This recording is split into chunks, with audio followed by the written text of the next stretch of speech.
Welcome back. हम बात कर रहे हैं आज क्रिप्टो करेंसी, निवेश पे कंफ्यूजन, कंज्यूमर अड्डा का यही आज का विषय। और आप बातचीत को आगे बढ़ाते हैं, मनप्रीत साहब मुझे बताइए कि क्योंकि सिर्फ क्रिप्टो करेंसी, बिटकॉइन या इथेरियम एक दो चीजों की बात नहीं, इसके इस टेक्नोलॉजी के आधार पर तो एनएफटीज और बहुत बड़ा लंबा चौड़ा ये मामला फैल चुका है। इस वक्त उन सब चीजों की स्थिति कैसी है? मैंने बहुत दिनों से किसी एनएफटी की चर्चा सुनी नहीं, वरना एक दो महीने पहले हिंदुस्तान में पता नहीं कितनी एनएफटियां आ रही थी।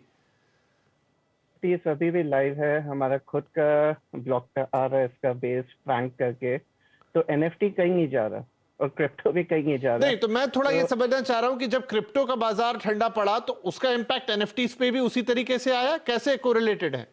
डेफिनेटली, क्योंकि फंडिंग अगर लोगों की कम होएगी और स्टक होएगी, जैसे ट्रेड मैंने लिया हुआ है नहीं बेच पा रहा, तो मैं एनएफटी नहीं उठाऊंगा। तो सारा ये एक ही है, जैसे सेंसेक्स है इंडिया का शेयर मार्केट। वो बात कर रहे थे गैम्बलिंग का, मैं उस पे आऊंगा एक बार क्विकली, बिल्कुल, क्योंकि अब कम समय रहेगा हमारे पास। हाँ, क्योंकि गैम्बलिंग देखो उस शेयर मार्केट में भी है, मैनिपुलेशन शेयर मार्केट में भी है, कोई भी आप। हाँ, लेकिन वहां पे रेगुलेटर है ना मनप्रीत साहब, उसी की तो बात कह रहे हैं कि वहां पर एक प्रॉपर रेगुलेटर है। एक एक चीज लाने के पहले आपको 10 चीजों से गुजरना पड़ता है। सर, रेगुलेटर इंडिया में भी आ जाएगा अगर आप टैक्स 30% से 10% कर दो और टीडीएस हटा दो, सारे टैक्स भरेंगे। कोई भी दुबई नहीं जाएगा, कोई भी यूके नहीं जाएगा, सारे टैक्स भरेंगे हंस के। तो मेरे हिसाब से मजा तब आएगा कि आप फ्रेंडली टैक्स करो कि सारे वापस आके ट्रेड इंडिया पे लेके आए। आप personally know I think taxation तो एक सॉफ्ट अप्रोच है। मिश्रा जी क्या कहेंगे कि इतना हैवी टैक्स जो जैसे कह रहे मनप्रीत के बहुत आपने बढ़ा दिया, एक सॉफ्ट अप्रोच है ऐसे प्लेयर्स को दूर रखने की जिनको लगता है कि भाई आप लॉस कर जाएंगे? नहीं, ये जो टैक्सेशन 30% है, वो संदेश तो वही है कि रिस्क जो लोग कर रहे हैं वो थोड़े दूर रहें और रिस्क से बचें। जी, गवर्नमेंट ने जो किया हुआ है अभी के लिए मैं तो उसके पक्ष में हूं, लेकिन बैनिंग जो है, बैनिंग पॉसिबल नहीं है। और रही बात एनएफटी से लेके जितने चीजें आ रहे हैं वो सारे क्रिप्टो से रिलेटेड है जी, तो डेफिनेटली सारी चीज डाउन होंगे। और गैम्बलिंग के बारे में जो बातें हैं, जितने फाइनेंशियल प्रोडक्ट हैं, ये सारे एक तरीके की, जब आप जा रहे हो, वो जुआ है, वो गैम्बलिंग है। स्टॉक भी गैम्बलिंग है, ये है, लेकिन हाँ रेगुलेटेड तो रखना होगा, नहीं तो सब डूबेंगे। जी जी, वही तो। किशोर साहब क्या फिर रास्ता निकले? क्योंकि देखिए सरकार पूरी तरीके से उसको बंद भी नहीं कर रही है।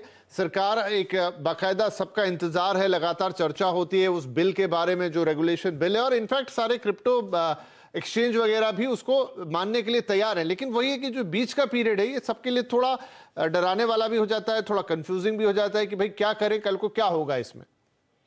तो मेरी दो पॉइंट है। पहली तो मैं इनसे ये मानता नहीं हूं कि हर इन्वेस्टमेंट गैम्बलिंग है। आज अगर आप शेयर बाजार में निवेश करोगे, आपको पता है कि आपने एक्स कंपनी का शेयर खरीदा तो वहां व्यापार हो रही है, उधर वहां पे भी एक अंडरलाइंग एसेट तो है, अंडरलाइंग एसेट है और व्यापार हो रहा है। There are lakhs of people जो काम कर रहे हैं उधर और वो हो रहा है। तो हर चीज गैम्बलिंग नहीं है, तो मेरे पहली ऑपोजिशन है। और दूसरी बात है कि इन्वेस्टर या जो निवेश कर रहे हैं उनको क्या करना चाहिए। आप एक चीज याद रखिएगा, आप जब भी कोई इन्वेस्टमेंट करते हो आपको पहला चेक ये करना है कि वो लीगल है कि नहीं।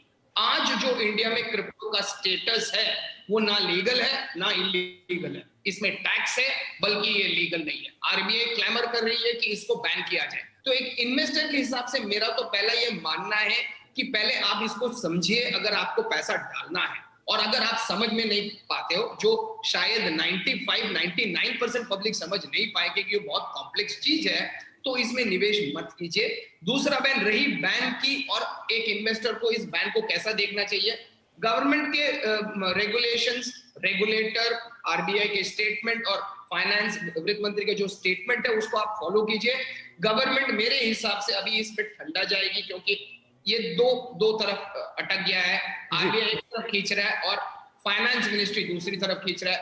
इन्वेस्टर को अभी पैसा डुबाना नहीं चाहिए, ये मेरा ठीक है। तो इसमें सरकार की भी अप्रोच जो टैक्स वाली है, और जैसे मिश्रा जी भी उसमें एग्री कर रहे हैं ना, आई थिंक हम सभी एग्री करेंगे कि वो ऐसा करके काफी जो फेंस सेटर्स होते हैं उनको तो दूरी रखना चाहती है, और उस हद में वो कामयाब भी शायद हुए हैं कि वो थोड़े से लोग हट जाएंगे और एकदम से नहीं पहुंचेंगे। दूसरा जो एक बात किशोर साहब भी कह रहे हैं कि सबसे पहले तो ये क्या है उसमें जानना बहुत जरूरी है। आप बिना जाने समझे ना तो शेयर मार्केट में पैसा लगाते हैं और ना ही आप किसी क्रिप्टो जैसी, उसकी जटिल है काफी प्रक्रिया, उसको समझिए, उसको जानिए और तब जाकर उसमें अपना पैसा लगाइए। सबसे इंपॉर्टेंट पॉइंट है, शायद आप खुद ही समझ जाएं, किसी सरकार की किसी रेगुलेशन की जरूरत ही ना पड़े कि मुझे इसमें एंट्री करनी चाहिए या नहीं करनी चाहिए। बहुत हैवी रिटर्न्स या इस तरह की चीजों के झांसे में नहीं आना चाहिए क्योंकि वो उतना गिरता है, वो खबरें भी आपके सामने होती है। अब यह है कि सरकार ने कहा है कि एक अंतर्राष्ट्रीय स्तर पर इस पे काम होना चाहिए क्योंकि एक बाउंड्री लेस है।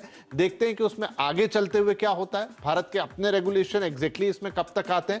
फिलहाल टैक्सेशन तक तो बात पहुंची है, आरबीआई का एक अपना स्टैंड है। मुझे लगता है कि आने वाले वक्त में इसमें एयर थोड़ी और क्लियर हो जाएगी जैसे जैसे हम आगे बढ़ेंगे, क्योंकि अभी अभी पूरी दुनिया कोरोना और फिर युद्ध और इन सब चीजों में उलझी हुई थी, लेकिन थोड़ा और वक्त मिलेगा तो इसमें चीजें और साफ होती नजर आएंगी। तो दर्शकों के लिए अभी तक आज के लिए तो इतना ही। आगे जब भी कभी इस तरह की चीज कुछ और आएगी जहां थोड़ी सफाई की और अंडरस्टैंडिंग की जरूरत है, हम अपने पैनल के साथ आपके साथ मौजूद रहेंगे और आपको और इन्फॉर्म करने की कोशिश करेंगे। बहुत शुक्रिया आप सभी लोगों का आज इस कार्यक्रम में शामिल होने के लिए। नमस्कार।